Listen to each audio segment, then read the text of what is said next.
Enggak sekarang muncul. Iya. Enggak sekarang muncul. Waduh, ada kegiatan baru nih bushcraft. Coba langsung ke hutan. Enggak. Okay. Itu saya pelajari dulu 2 tahun. Iya. Kalau boleh cerita inspirasi dari mana, Bro? Itu tuh jadi sekarang tuh lagi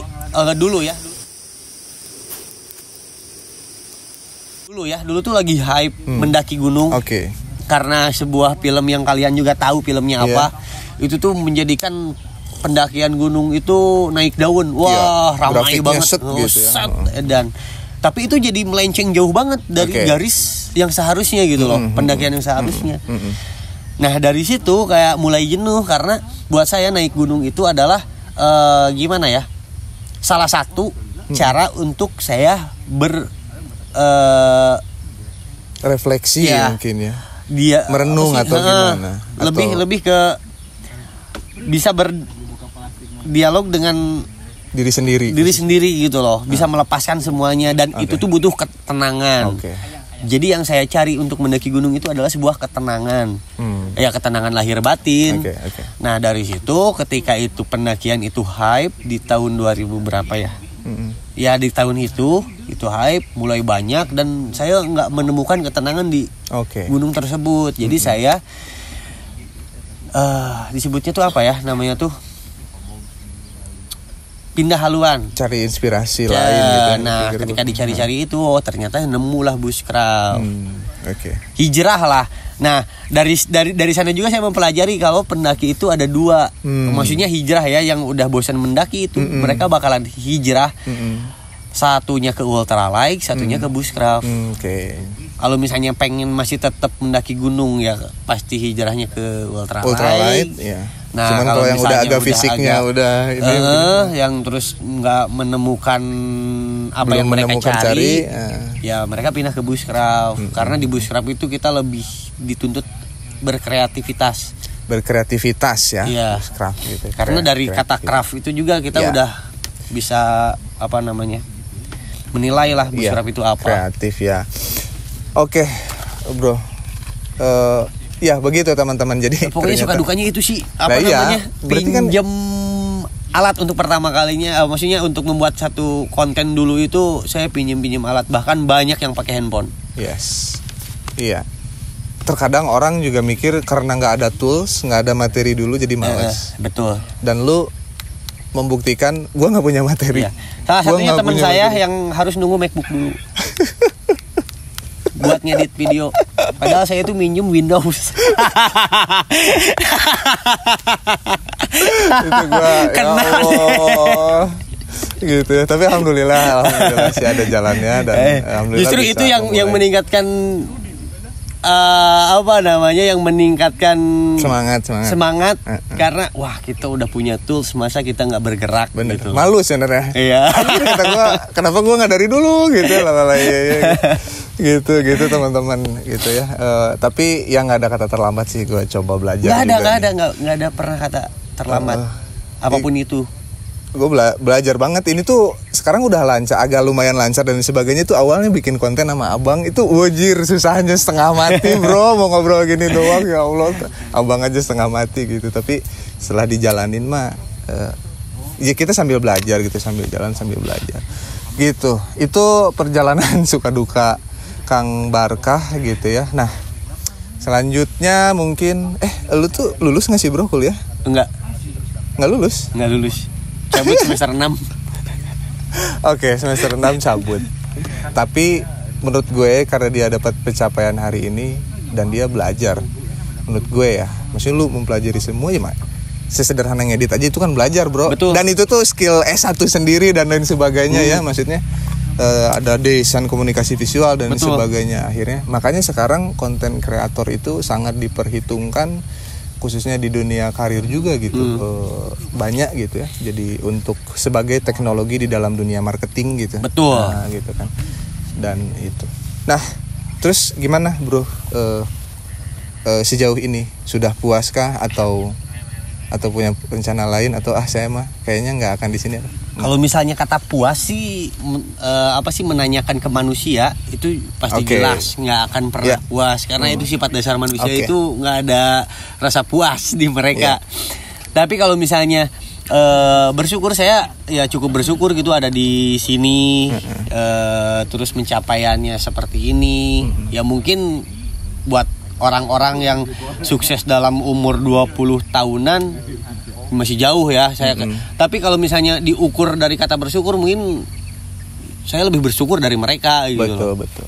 Ya, jadi patokan tiap orang pasti beda-beda gitu. Tiap orang pasti berbeda. Dan kata sukses bagi setiap orang juga pasti berbeda kok. Pasti berbeda banget gitu. Iya. Berbeda banget. Iya. Oh iya, mau cerita sedikit dong. Gue lihat lu udah muncul di Instagram salah satu brand Eiger, brand outdoor gitu ya. Ada juga brand-brand yang lain mungkin alat-alat bushcraft gitu. Itu kapan bro waktu ke situ dan menurut lu apa yang membawa lu ke situ? Keingintahuan sih sebenarnya waktu yang awalnya keingintahuan dan kemauan itu jadi salah satu. Jadi dulu tuh saya nggak pernah berpikir kalau nggak kebayang nggak kebayang sama sekali saya bakalan masuk ke salah satu brand outdoor terbesar gitu loh di Indonesia. Oke, cek. Nah, ceritain juga bro. Sekarang kayaknya udah ketemu banyak artis gitu ya, artis-artis yang jadi brand ambassador di salah satu brand outdoor, Eiger Adventure. Ceritain bro sedikit perjalanannya mungkin, dan terus mungkin perasaan lu atau. Itu sebenarnya kalau misalnya ceritain dari awal itu nggak pernah kepikiran sama sekali. Nggak pernah kepikiran ya. Nggak pernah kebayang saya bakalan ada di salah satu brand outdoor terbesar ya di Indonesia. Jadi itu tuh muncul karena adanya keingintahuan.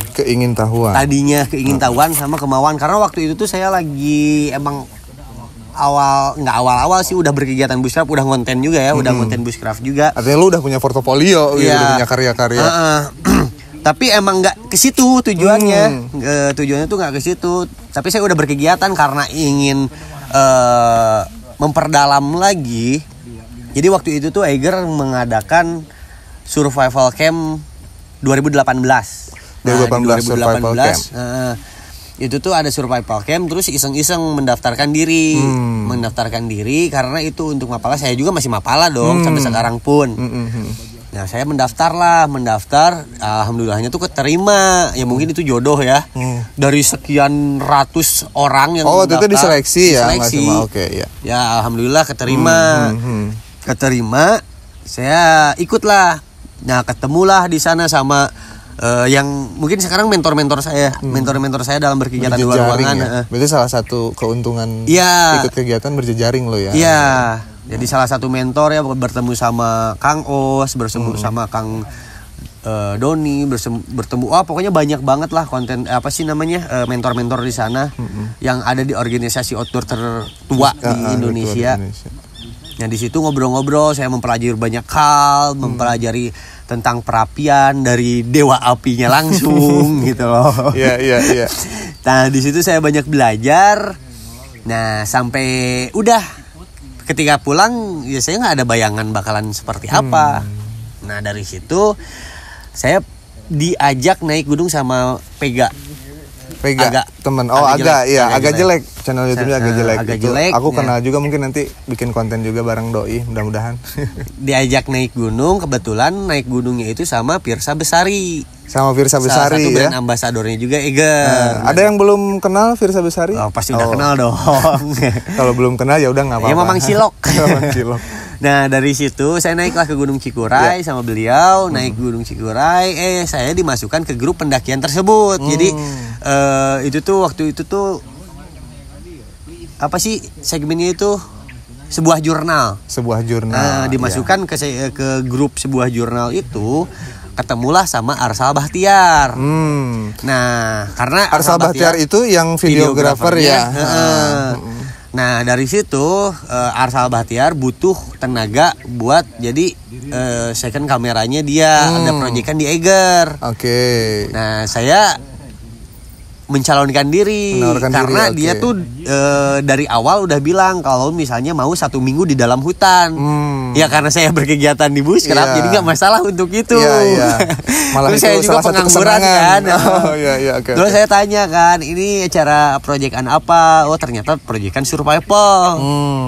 Dan mentornya tuh mentor-mentor yang waktu di survival camp juga. Wah ini kesempatan juga saya untuk belajar. Untuk belajar dari situ saya nggak berharap tentang bayaran. Yang lain-lain yang penting, yang penting saya ikut dia ke proyekan itu, saya belajar banyak hal, saya bantuin Arsal. Udah selesai. Nah ternyata dari sana ketemulah sama markomnya Eger, dari manajemen Eger ya. Ngobrol-ngobrol, ternyata Arsal celetuk lah kalau misalnya ngasih tahu kalau saya punya channel YouTube juga, terus saya tuh ada di Bushcraft juga, saya ngobrol-ngobrol, besok-besoknya saya ditawarkan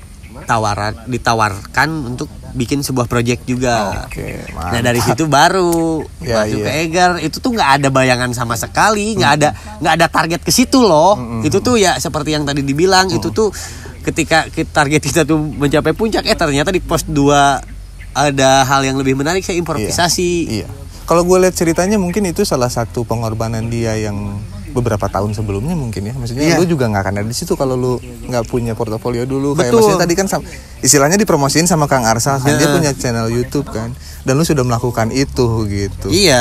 Gitu teman-teman. Jadi ya kalau gue lihat bonus-bonus itu akhirnya hadir setelah lu memulai dan selalu berjuang ya nggak sih? Bahkan bonus itu hadir ketika tidak kita harapkan. Kalau misalnya kita berharap bonus dari awal, sebelum kita bergerak kita mengharapkan bonus, karyanya nggak ada, bonusnya nggak ada ya. Karena pikiran kita bakalan terus ke situ gitu loh, kita nggak terjebak.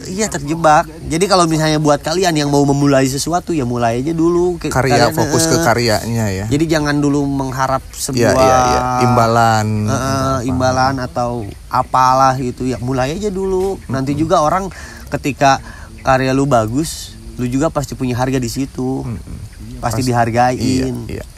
Jadi jangan pernah berharap lebih lah, ya lakukan aja. Nothing tulus ya, dan lu akan terasa ringan kan ketika motivasinya itu. Gitu. Kalau motivasinya udah lain-lain, tahu ini jelek, udah nggak mau dia. Ya itu juga yang jadi saya bertahan sampai sekarang, karena tidak mengharapkan sesuatu dari mulai YouTube ya. Saya nggak mengharapkan sesuatu dari si YouTube.